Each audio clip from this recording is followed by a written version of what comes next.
Hey guys, welcome to this video lecture series on the subject of polymer science and technology.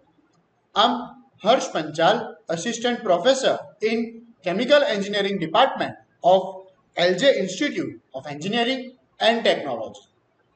In previous video, we have understand what do we mean by suspension polymerization technique, right? And we have seen how do we can compare this suspension polymerization technique with the other techniques and what are the advantages and disadvantages of that technique. Now, if you have missed that video, you can find it in the I button over here.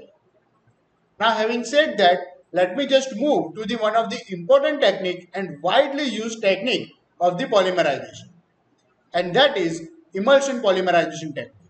Well, we are very much familiar with the word of the emulsion, which means when two immiscible solvents mix together and they produces emulsion. Well, in fact, we are going to see how we can produce emulsion and what is this emulsion in this session. You can see here on the screen that in the emulsion polymerization, monomer is dispersed in the aqueous phase as the uniform emulsion rather than the droplet as we are used to in the suspension polymerization. So in the suspension polymerization, we were creating droplets of the monomer. But now here in the emulsion polymerization, we are going to disperse our monomer and we will create one emulsion. I will explain this emulsion with the image as well. So, but before that, let's just quickly discuss what are the components that are going to need in this emulsion polymerization. We are going to require monomer, of course, which is need to be water insoluble, right? That is again similar to the suspension polymerization. In the suspension polymerization, we will also require monomer that need to be insoluble in the solvent, right? Or in the water. Then the second component is of course your initiator. But the different thing is that this initiator are need to be water soluble or we can say solvent soluble. So you can see that this water soluble initiator are going to require in this emulsion polymerization, right? Then the next thing is that water as the solvent. So we are going to use water as the solvent for this emulsion polymerization. And the last component is the surfactants. Now we are very much familiar with all these three components, but these surfactants are now new to us. But now we will discuss what do we mean by the surfactants and why we are using it. You can see here I have taken one vessel inside which I am taking my water as the solvent. And now I am adding this monomer which are essentially insoluble in the water. Now after that I am adding my initiator which are soluble in the water. Then after I am adding this surfactants that we are discussing in this chapter. Now let me just take a pen so that I can explain you this surfactants as in the more detail. You can see here these are the surfactants, right, which basically has a tail like this and one head. So this head, you can see here, this head is hydrophilic or we can say water loving, right?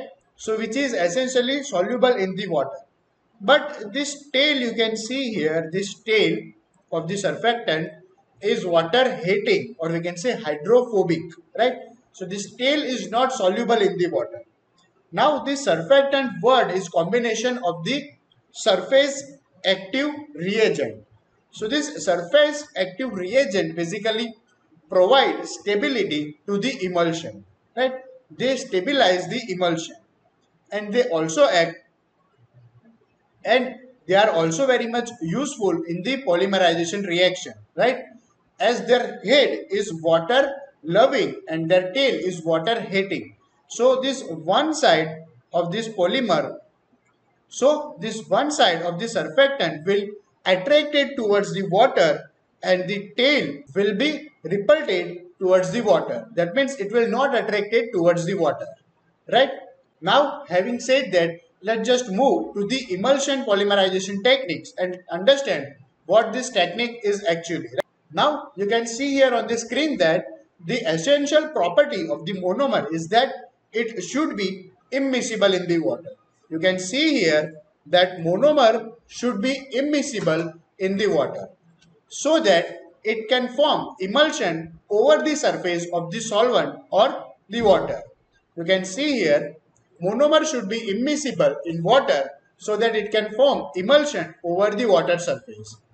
Now, in the emulsion polymerization technique, we are going to use oil in water type of the emulsion throughout the process, right? With continuous stirring, we can provide monomer. This monomer will get emulsified in the waters, and with the help of surfactants, we can stabilize this emulsion. Now, what do we mean by emulsion? You can see here in this animation, this water is there, and on the water we are pouring our oil. You can see that this oil is getting poured over the water, and you can see here this on the top of the surface of the water they are creating one emulsion. So this is what we are referring as the emulsion, and this emulsion need to be stabilized, and we are using stabilizer, or we can say surface reacting agent or surfactant for the stabilization of this emulsion. Now you can see that this oil is get emulsified over the surface of the water like this, right? So inside this emulsion, we are going to carry out our polymerization process. Now you can see here with this vessel, we are going to take water as the solvent. And now I am adding my monomer, which are essentially insoluble in this water. You can see here, these are the monomer, which are essentially insoluble in the water. Now after that I am going to add my initiator, which are again soluble in the water. So here we have to remember this thing, monomer need to be insoluble while initiator need to be soluble in the water. Now after that I will provide agitation and we will have the polymerization reaction. And this monomer will form one polymer. But this polymer is in the form of long chain, or we can say colloidal.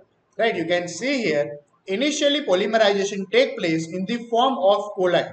So this is the colloid, right, which is made up of our product polymer, and many individual polymer chain of 100 nanometer are formed. So our main purpose is not to produce this chain of polymer of just length of 100 nanometers. We want to form polymer of a long chain. So we have to avoid the production of the polymer in the form of this colloid, right? So we do not require such type of the polymerization. So to overcome this problem, we are also adding these surfactants which are mainly responsible for arresting the polymerization in this form. And the surfactants will help us to form a long chain of the polymer. You can see here the particles are prevented from coagulating by adding surfactants. So we are adding surfactants so that we can avoid polymerization of this type, right? Instead of this, we want to produce a long chain of the polymer. So now the question is how we can achieve such type of the polymerization. Well, the answer is very simple with the help of the surfactants. You can see here now I have added this surfactants which will eventually help us to get long chain of the polymer. Now let's see how we are going to get this long chain of the polymer. The surfactants actually reduces the surface tension at the monomer water interface. So at the monomer water interface, we are reducing the surface tension with the help of the surfactants and facilitate the emulsification of monomer in water. So this surfactants serves for the two purpose. One to create two one to reduce the surface tension, and another one is to emulsify our monomer inside the water. Now you can see here beyond particular concentration of the surfactant, this monomer produces aggregated molecule which referred as the micelles. You can see here this is the micelle. Now this word micelle is again very much important as our entire polymerization is going to take place inside this micelle. So let me just revise this thing. Beyond particular concentration of these surfactants, this monomer get accumulated or they get aggregated and produce one molecule, right? This molecule is referred as the micelle, and inside this micelle we are going to take place our polymerization reaction. Now you can see here this thing with the image as well. The concentration beyond which micelle formation is possible is known as the critical micelle concentration. So this is the definition which can be asked for the 1 marks, right? What is the critical micelle concentration, right? So we can say that it is the concentration of the surfactants beyond which micelle formation is possible. So in order to carry out this emulsion polymerization, we have to maintain concentration above this critical micelle concentration so that we can produce micelles inside which our polymerization is going to take place. So you can say that emulsion polymerization take place inside micelles. Now let's just quickly move to this image which explain entire polymerization process. You can see here we have taken these surfactants, right? These are the surfactants, their head, this thing. Let me just take a pen. Their head, this is their head, is hydrophilic, which is water loving, right? So it can easily dissolve in the water. But their tail, here you can see that their tail is hydrophilic, is hydrophobic, which is water hating, right? So inside which we can take place. So inside which our polymerization can take place since our monomer are very much insoluble in the water.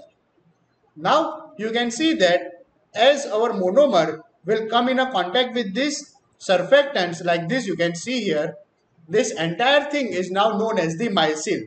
This red line is now known as the micelle.